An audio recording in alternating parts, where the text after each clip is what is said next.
네, 안녕하세요 여러분, 창기쌤입니다. 오늘은 학점은행제 과제, 과제를 어떻게 끝내는지, 우리 학생들이 학점은행제를 하면서 가장 궁금해하고 어려워하는 부분 중 하나죠. 그래서 이 학점은행제를 할 때 온라인 강의 이수, 그 다음에 토론, 과제, 중간, 기말고사 중에 제일 까다로워하는 게 바로 과제입니다. 왜냐하면 토론은 사실 한 10문장에서 20문장 사이로 작성을 하면 금방 끝낼 수 있어요. 근데 또 쌤이 경영학과니까 도와줄 수가 있고, 근데 이 과제 같은 경우는 실제로 과목당 3페이지 정도로 작성을 해야 돼요. 한글 문서 파일 기준 3페이지 정도로. 그래서 뭐 어떻게 작성해야 되나에 대한 기초부터 좀 모르는, 왜냐면 레포트다 보니까 뭐 제목도 만들어야 될 거고 개요도 짜야 될 거고 그 안에 내용도 넣어야 될 거니까, 대학교에 입학하더라도 이제 첫 1학년 때 과제를 어떻게 해야 되는지 이제 좀 많이 걱정을 하는데, 학점은행제도 마찬가지예요. 근데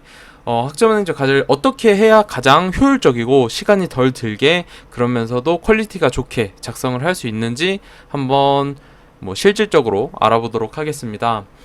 일단 학점은행제 과제를 끝내는데 첫 번째 방법은, 우리 학생들이 학점은행제 온라인 강의를 충실하게 듣고 뭐 자기의 머릿속에서 이렇게 자자작 짜내서 짜는, 이제 작성하는 게 첫 번째 방법이겠죠. 그리고 두 번째는 이제 여러분들이 온라인 강의도 듣고 이제 인터넷에 이제 서칭도 하면서 그렇게 다양한 자료들을 모아서 그걸 토대로 이제 붙여넣기도 하고 짜집기도 하고 내가 생각한 내용도 작성하고, 이렇게 해서 이제 제출하는 방법이 두 번째 방법입니다.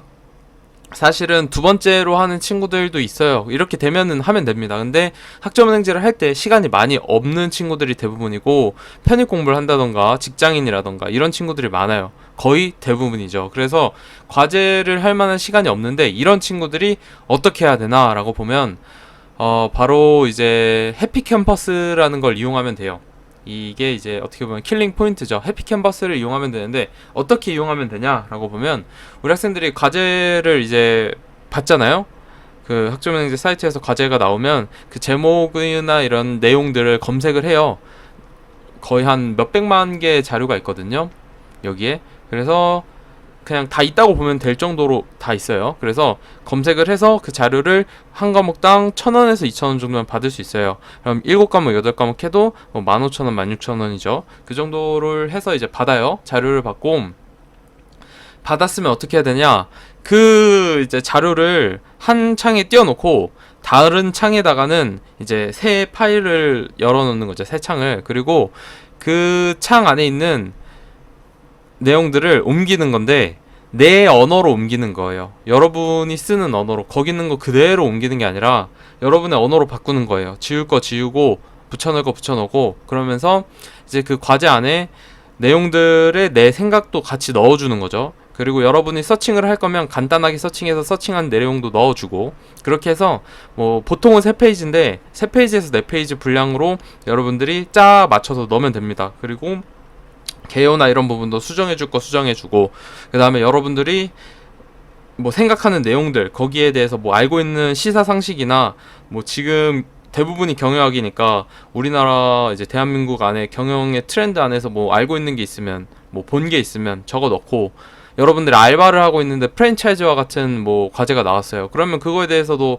넣어도 되는 거고요. 그렇게 자유분방하게 한 3페이지 정도로 참고를 해서 작성을 하면 되고, 요렇게 작성을 하는 게 여러분들이 시간을 아낄 수 있고 보다 퀄리티를 극도로 올릴 수 있는 그런 방법입니다. 그래서 이렇게 하는 게 사실 학점은행제 과제뿐만이 아니라 실제로 대학교 있잖아요. 그러니까 내가 4년제 대학교를 다닐 때도 과제를 요런 방식으로 진행을 합니다. 그래서 뭐 요렇게 해서 여러분들의 생각도 넣고, 이 언어를 그대로 넣는 게 아니라 여러분들이 쓰는 언어로 바꾸고 문장도 좀 바꾸고, 그런 식으로 해서 작성을 하는 게 제일 좋아요. 그래서 학점은행제 과제는 요렇게 하는 게 베스트고, 시간은 줄이고 효과를 가장 높일 수 있는 그런 방법입니다.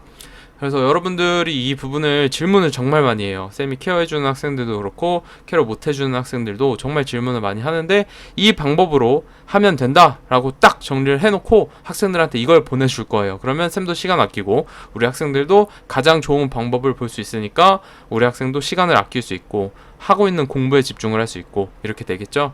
그래서 이제 오늘은 학점은행제 과제를 끝내는 가장 좋은 방법을 설명해 주었습니다. 잘 활용해서 우리 학생들 다 도움이 되길 바라겠습니다. 그럼 오늘 내용은 이것으로 마치겠습니다. 감사합니다.